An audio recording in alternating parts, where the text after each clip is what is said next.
Selamat datang di channel Warta Politik Indonesia. Dukung channel ini dengan cara like dan subscribe. Terima kasih.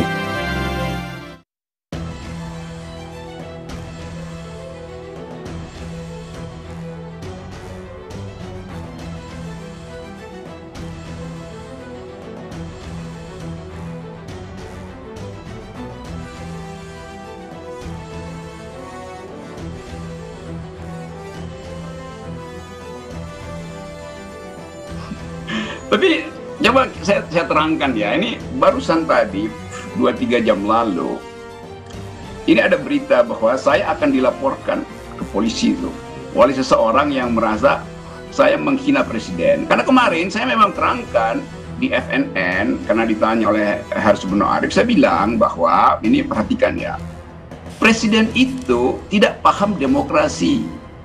Karena itu yang mesti direvisi adalah otaknya, itu otak presiden. Saya nggak bilang otak Jokowi, otak presiden. Kenapa? Karena dari awal presiden menganggap oposisi itu tidak diperlukan. Padahal demokrasi intinya adalah oposisi. Lalu orang marah, bahkan PSI, Partai Solidaritas Indonesia, melalui salah seorang ketuanya, minta supaya Pak Jokowi melaporkan saya ke polisi. Hari ini dia bilang begitu. Karena dia anggap saya menghina presiden. Dia juga dungu, dia nggak ngerti bahwa yang saya terangkan sebagai kepala negara, beliau tidak paham demokrasi. Apa buktinya? Karena beliau menganggap bahwa oposisi itu tidak boleh. Kan itu diucapkan oleh presiden. Jadi bayangkan, ini barusan presiden kemarin bilang supaya hormati perbedaan pendapat. Sekarang pendukung presiden mau melaporkan saya ke polisi. Ini laporan yang keberapa kalau dari seluruh aktivitas percakapan politik Bung Rocky?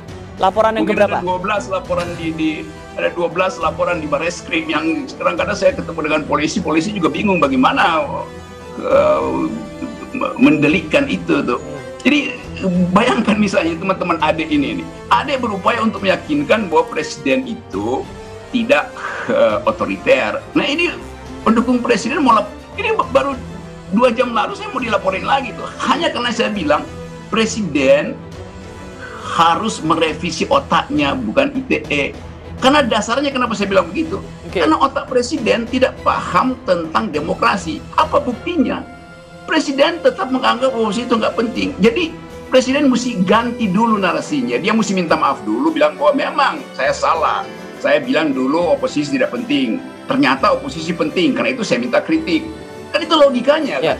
Buat apa cuma dari 12 laporan tidak dihargai. Dari 12 laporan ini kan belum ada yang diproses ya Bung Rocky. Maksudnya segini, saya ingin memberikan sampel orang-orang yang begitu. Saya udah 4 kali dipanggil polisi untuk hal-hal semacam ini.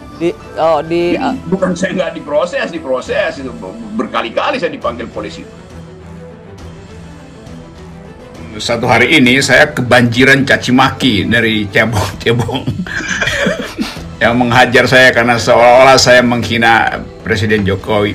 Jadi bagus juga sehingga cebong pindah dari membanjiri WA saya, membanjiri YouTube saya dengan caci maki, silahkan pindah ke banjir. Karena memang habitatnya kan bukan di platform pikiran tapi di kolam-kolam butek tuh habitatnya. Jadi bagus juga. Dan Anies silahkan tuh tangani jebong-jebong itu karena mereka saya gusur dari sosmed saya. Iya, teman beritahu saya bahwa di Kompas TV itu saya juga belum lihat karena saya suka malas lihat. Itu 90% Anda dihajar oleh cebong. Saya berpikir 90% itu artinya ada orkestrasi. Ada yang dibayar untuk mana mungkin 90% kan, dan ternyata setelah diteliti itu isinya memang caci maki yang isinya sama itu. Saudara Rocky Gerung yang mesti dirubah cara berpikirnya karena dia nggak kawin. Jadi nggak ada hubungannya dengan argumen. Rocky Gerung dari dulu memang bangsat. Ini kalimat-kalimat pendek, apalagi itu udah jomblo, tua bangka segala macam. Jadi betul-betul isunya dibalikkan, kritik personal gitu kan. Saya mah seneng-seneng aja dikritik sama orang dungu kan, karena saya nggak bakal marah karena saya anggap kedunguan itu ya harus diterima sebagai sejenis kelucuan itu. Jadi saya ketawa-ketawa. Ya udahlah, kalau anjing menggonggong ya nggak ada soal buat saya karena saya tahu anjing menggonggong itu sebetulnya nggak galak, dia cuma karena lapar aja tuh. Dia lempar tulang aja juga dia berhenti menggonggong. Padahal saya terus-menerus mengatakan otak presiden, artinya kemampuan dia membuat public policy itu. Kan bukan soal cacat otaknya, itu lain lagi. Jadi otak presiden artinya otak kabinet. Apa isinya? Ya kebijakan. Jadi apa yang mesti direvisi? Ya kebijakan. Apalagi pengetahuan dia tentang demokrasi. Kan masa saya bilang ya presiden udah benar tuh, karena oposisi memang tidak diperlukan dalam demokrasi. Loh itu justru buruk. Karena itu saya bilang tidak benar. Karena itu ya direvisi kan. Lalu kenapa orang marah gitu kan? Ini Basar pasti dia ngerti sedikit-sedikit, tapi dia karena tulangnya belum nyampe makanya menggonggong terus. Jadi sebetulnya Basar itu minta tulang juga tuh. Karena itu dia tambah-tambahin, mana buktinya bahwa pemerintah memakai ITE untuk kebebasan pers? Kan majalah Tempo terus-terus menghajar, gak ada tuh kena ITE tuh. FN begitu. Loh ini lain kan, ini pers dilindungi oleh undang pers, bukan undang-undang ITE. Jadi dicari-cari pembuktian yang justru tidak relevan.